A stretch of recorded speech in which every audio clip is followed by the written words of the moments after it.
Good morning, sixth graders. Happy Thursday. We have made it to the end of another week of e-learning. And I just want to take a minute to tell you how proud I am of you.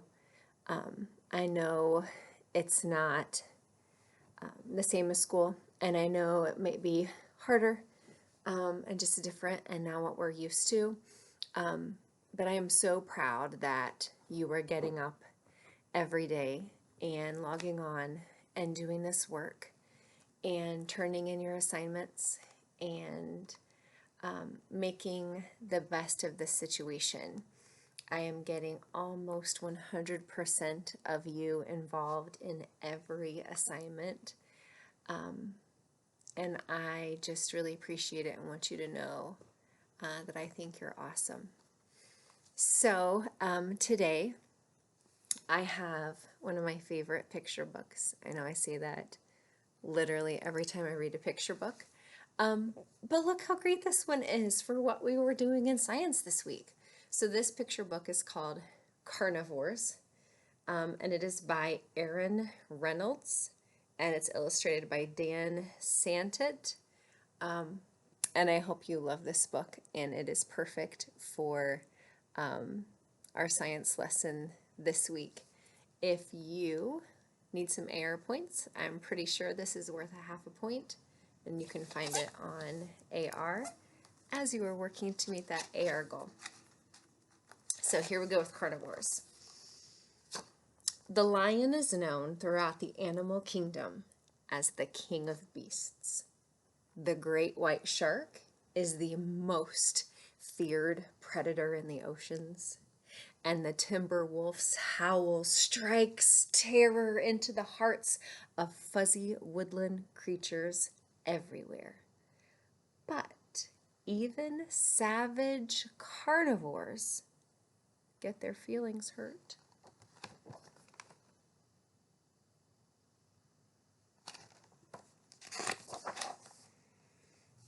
The lion tries to ignore it when the gazelles whisper behind his back. He pretends not to see the zebras looking down their noses at him. The wildebeests call him Bad Kitty just because he's eaten half the neighborhood. It hurts. It really does.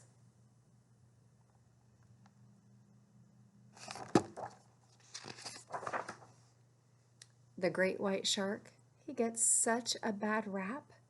Although shark movies don't help, everyone talks about his feeding frenzies, but he's simply a fast eater. Nobody understands.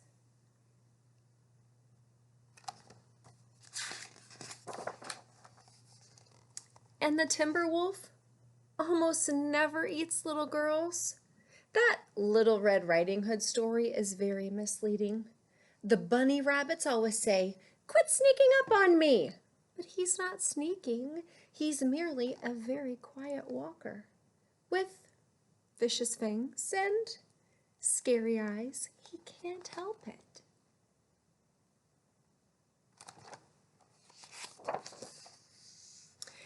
So, it was just a matter of time before the lion, the great white shark, and the timber wolf started hanging out. Because even carnivores need to share their feelings. At their first get-together, the timber wolf came up with an idea that might solve everything. We'll go vegetarian!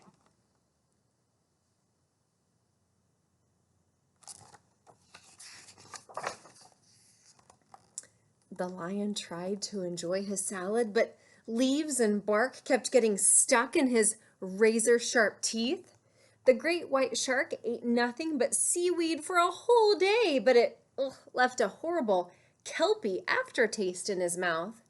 And the timber wolf tried his hardest to eat only berries, but every single berry bush seemed to have a bunny inside. They realized that becoming vegetarians was a silly idea in the first place.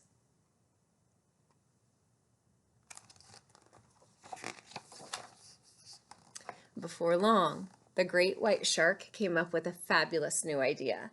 New outfits! We'll blend right in!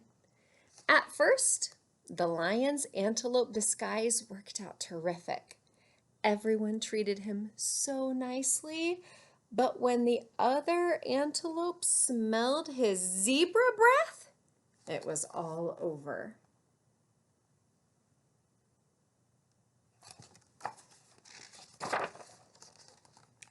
The great white shark blended right in with the dolphins. Nobody suspected him of being bloodthirsty at all, until all the dolphins disappeared. And the timber wolf kept drooling on all the other bunnies. The disguise idea was a dud, which was very frustrating, which made them all hungrier than ever.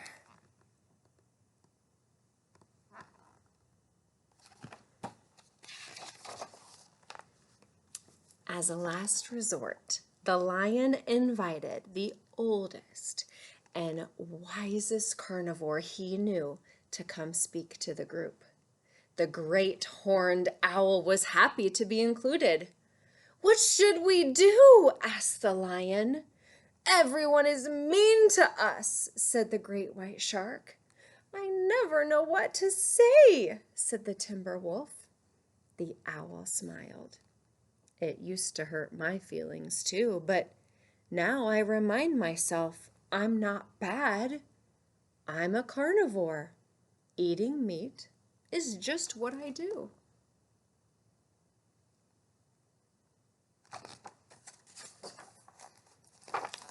"I'm not bad," whispered the lion. "I'm a carnivore," confessed the great white shark. "Eating meat is just what I do," declared the timber wolf. The wise old owl was brilliant.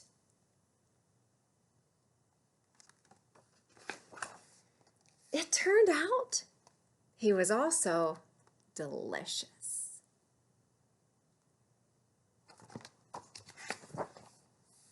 These days, things are different. The lion doesn't dread going to the watering hole anymore. When the zebras give him nasty looks, he smiles his friendliest smile and eats them.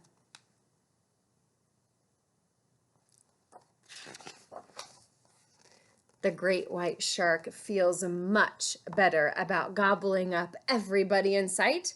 He knows that he's a husky fish with a healthy appetite.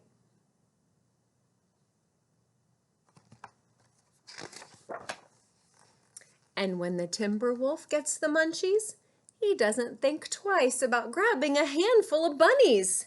They have really negative attitudes anyway.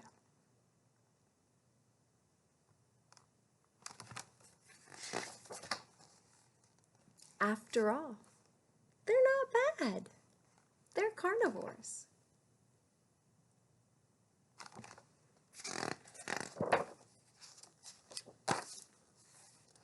Eating meat is just what they do. The end. I hope you love that book, and I hope you have an amazing Thursday, last day of the week. Let me know if you need any help. Send me a message, and have a great, safe weekend. And I look forward to seeing you all again on e-learning next week. Have a good weekend. Bye.